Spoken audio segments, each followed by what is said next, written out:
Well, hello there. You're listening to the No Limits Map the Triathlon podcast. This is episode number 52. Hey, welcome back.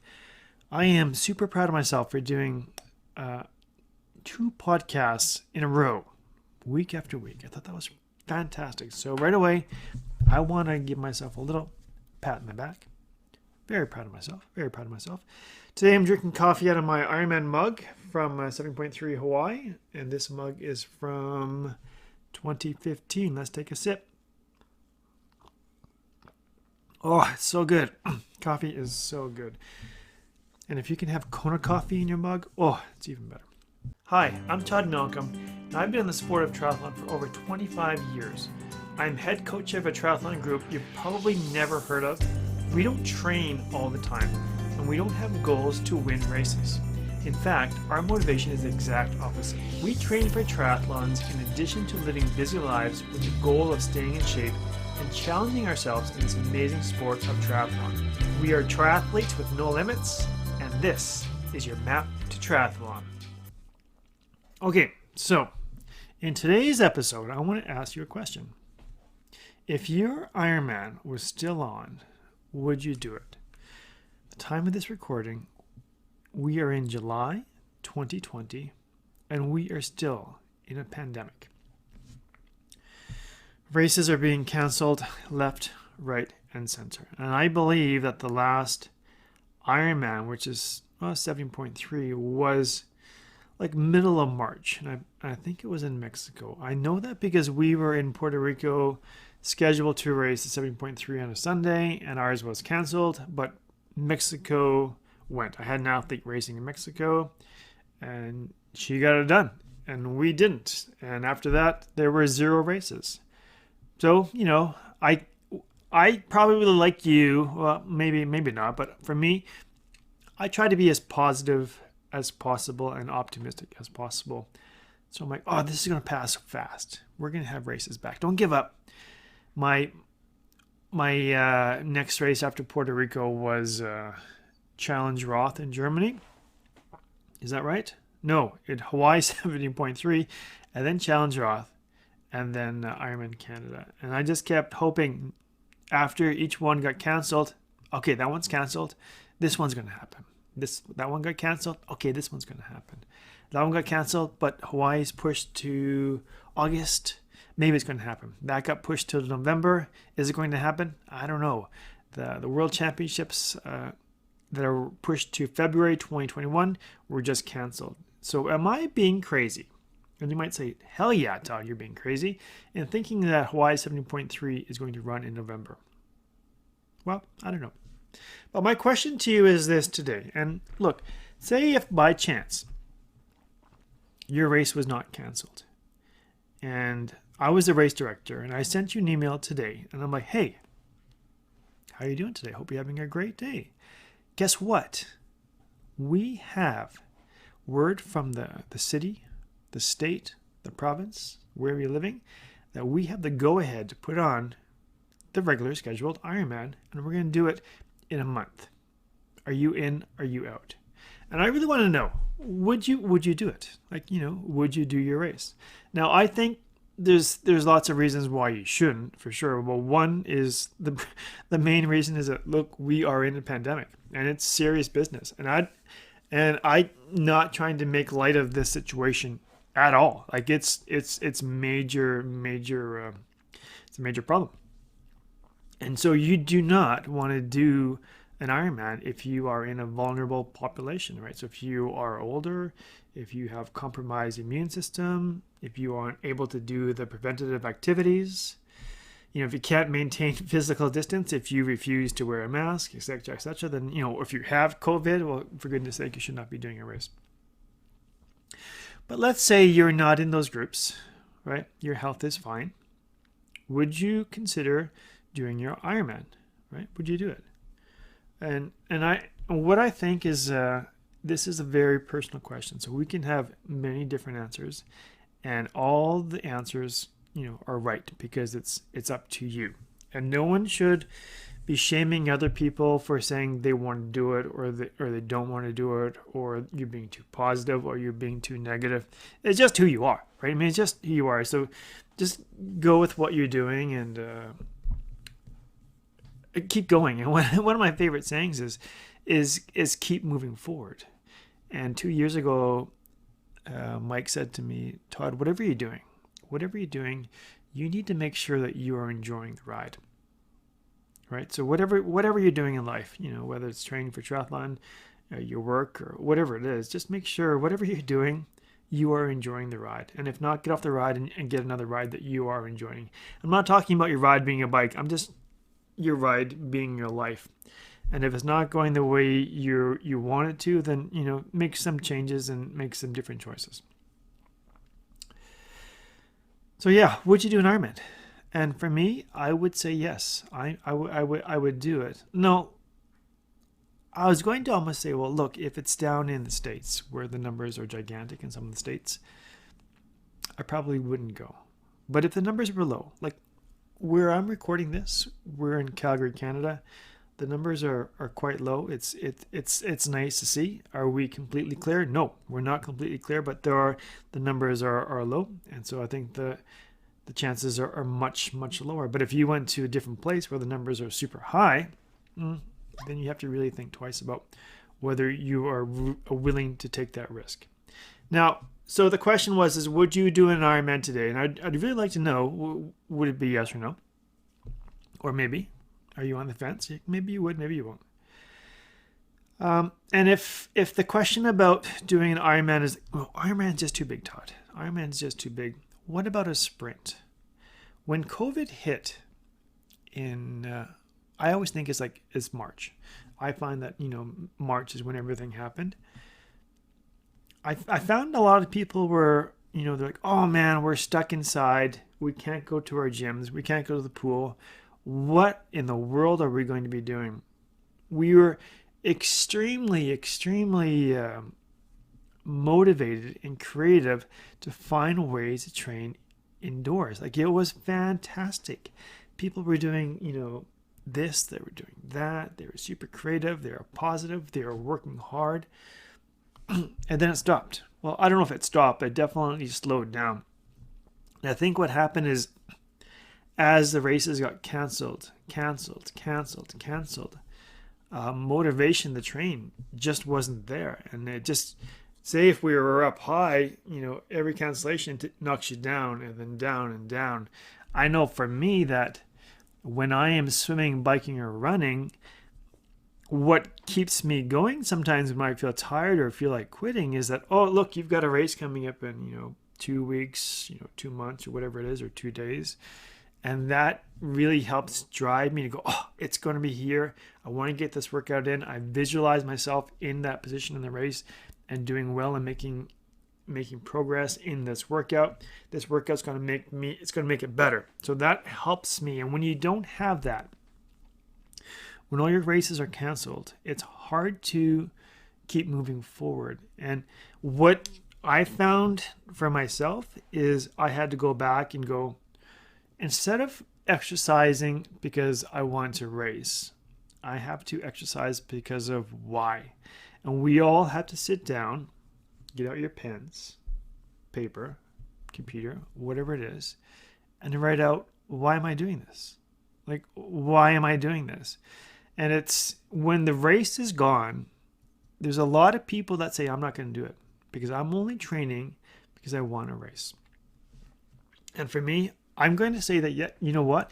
It's a big part of why I want to train is so that I can race and race as well as I can.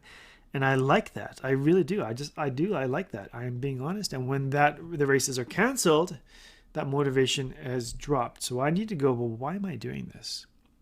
Now I'm going to take you to a story from yesterday. So I bought a new bike a few weeks ago, and it was finally ready to go.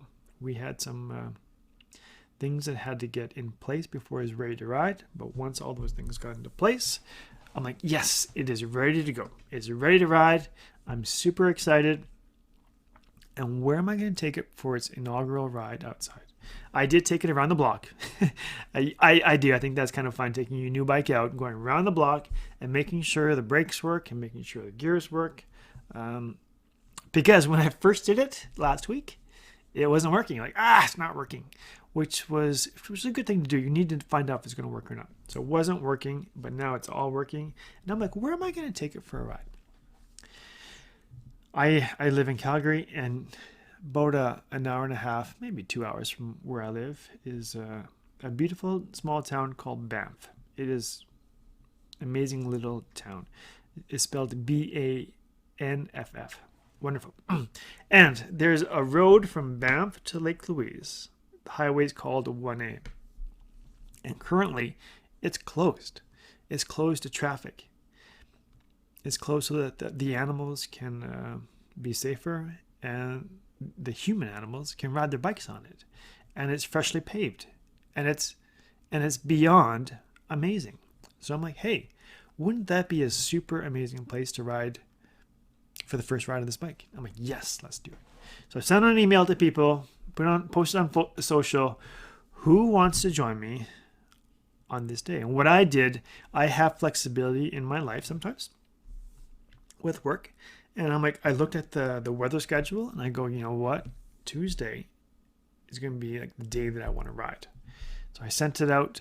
Who wants to ride with me on Tuesday? Most people are like, oh, Todd, I wish. You're so lucky. I can't do it. But Kent said yes. So we hopped on a bike and went riding. Why am I telling you that? I'm telling you this because one of my big reasons why I train for triathlons is so that I can see cool, interesting, amazing places on a bike, by foot, and by swimming. There's something really cool about getting to a spot where, I was going to say where you can't experience it in a car, but you can in a car. But it's different when you're outside. Like when you're outside and you're physically, moving that bicycle to get up a hill, and you're smelling that fresh air, and you're close to the animals outside. It really is wonderful, and I just think it's fantastic. And for me to be able to share that experience with someone else was great. The mountains were beautiful that day. We did get a little bit of rain on. We were biking along, and I said to Kent, hey, what do you think of that cloud up there? He's like, it doesn't look good. It wasn't in the forecast. And you know what the funny thing is, it doesn't matter what the forecast says. If the cloud's up there, it's up there. And if it wants to rain, it's going to rain. So we got drizzled on for maybe 20 minutes. But then the clouds broke up. The sun came out, and it was beautiful. After our bike ride, and it was about 110 kilometers, it took us about 4 hours. Yes, we had to stop, take pee breaks. And of course, we did the ice cream break and soft serve vanilla ice cream cone. Oh, so good. It was so good.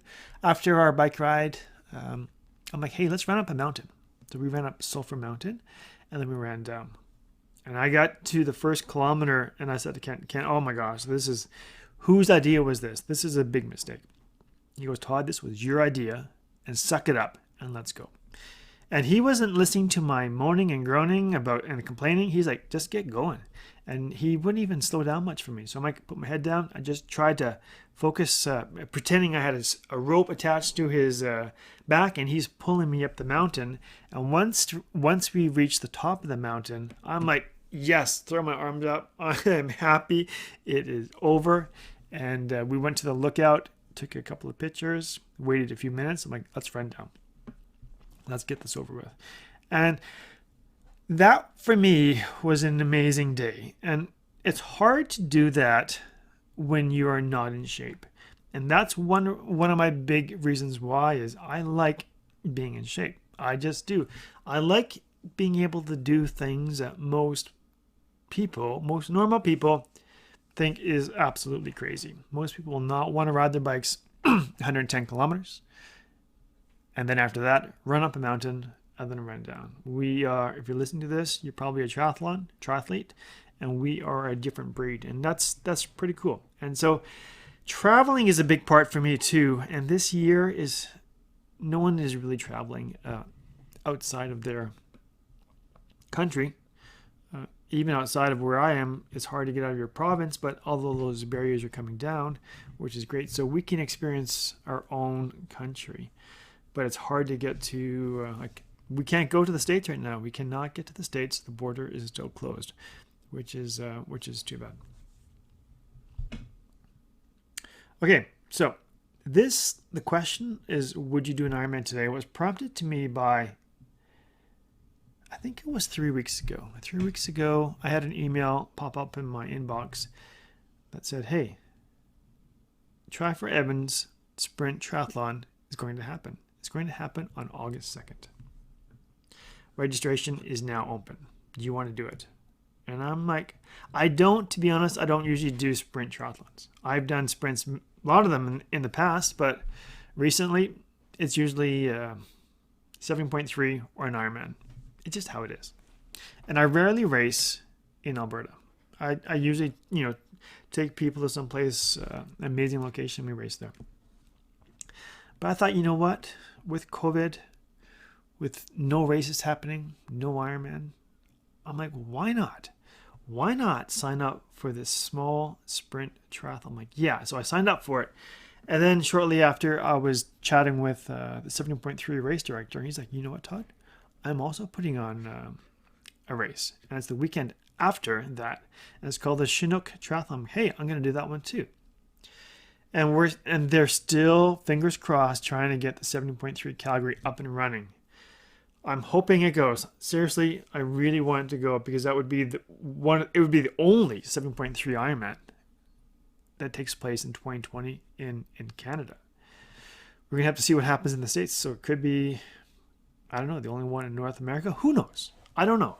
I don't know. But it's definitely going to be a small, you're going to be in the small numbers of actual races that happen.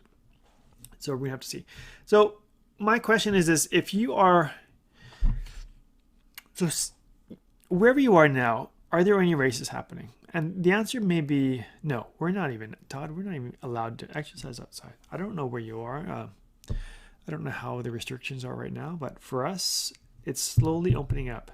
And because it's opening up, I want to take advantage of this, and I want to support the small local races so that we can keep moving forward, right? And for me, I'm enjoying the ride.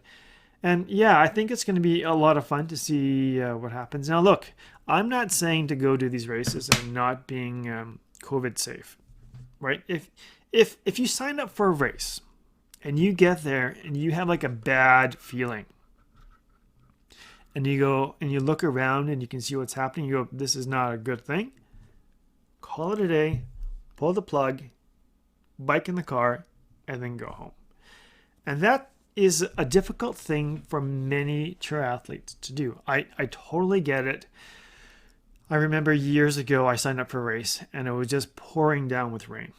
I had my bike in transition. I was watching the first wave of swimmers go through. The temperature was super cold. It was raining outside. It looked gross. And I just said to myself, no, I'm not going to do this today.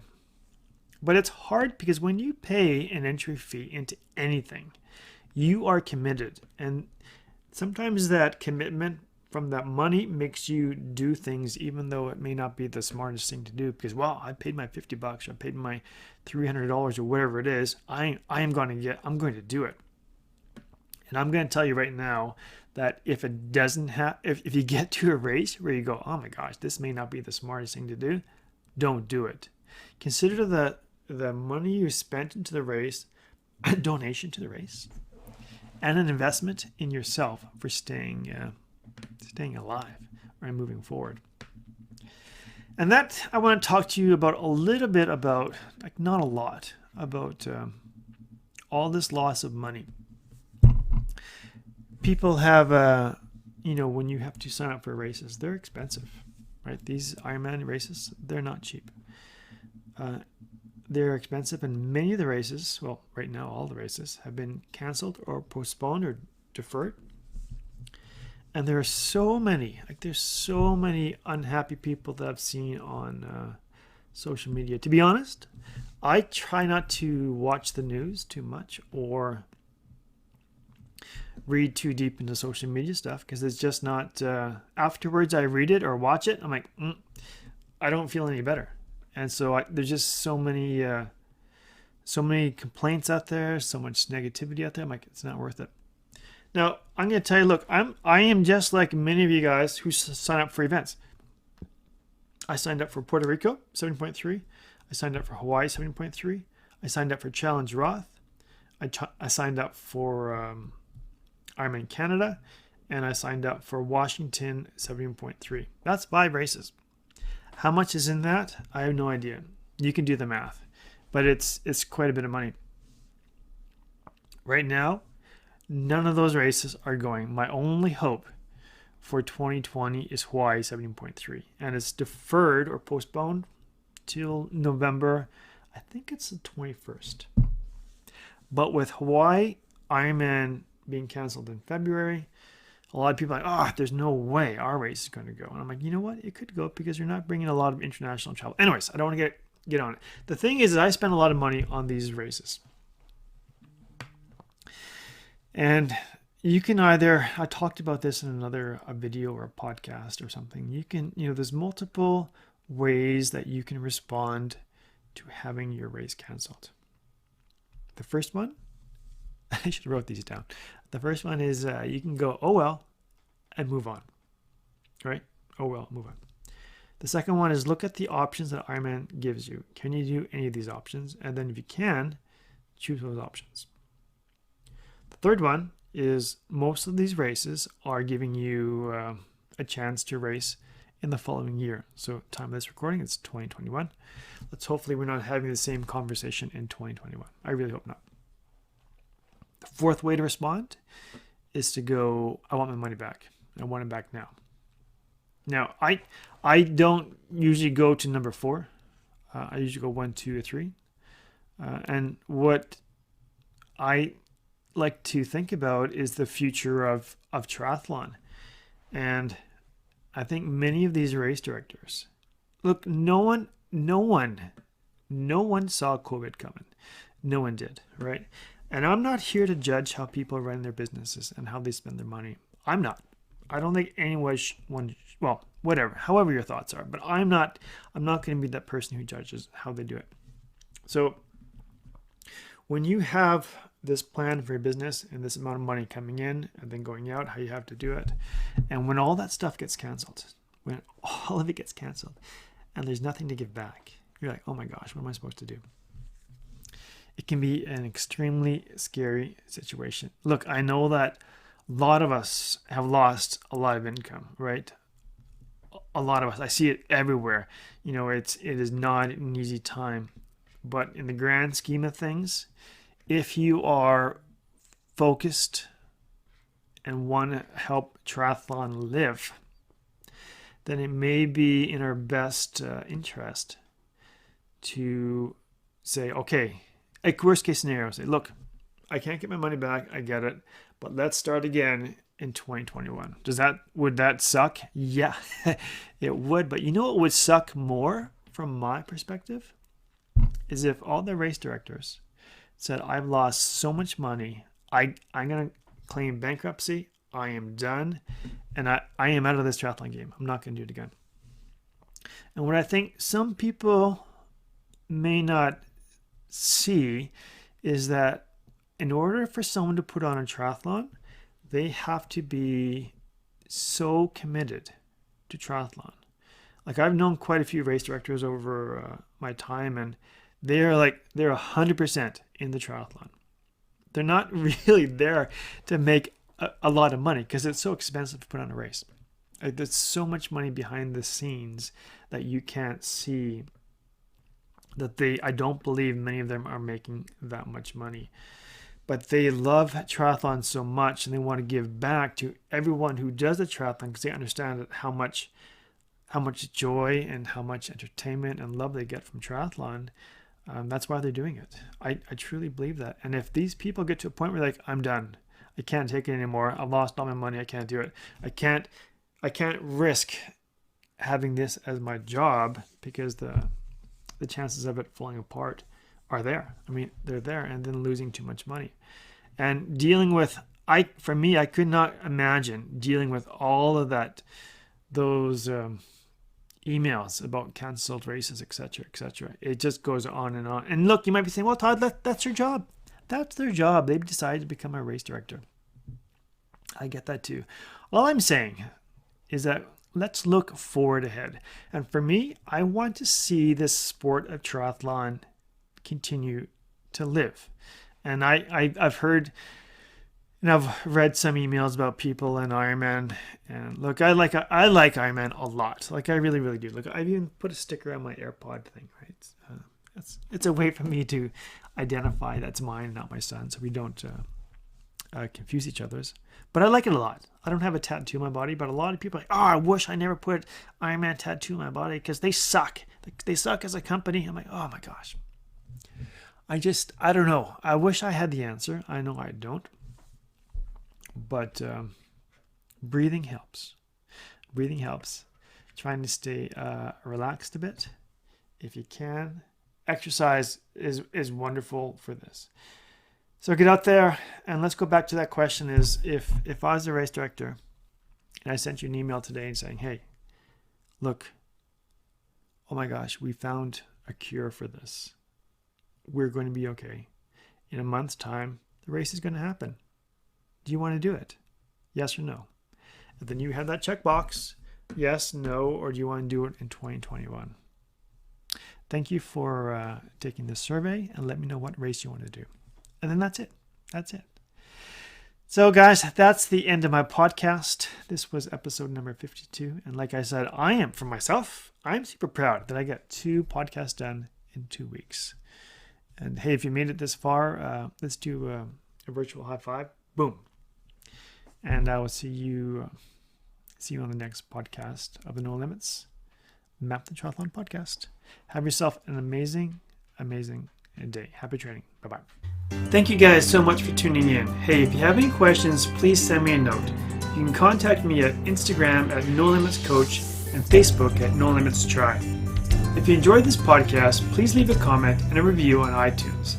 I appreciate all reviews and questions. Happy training, and we'll talk soon.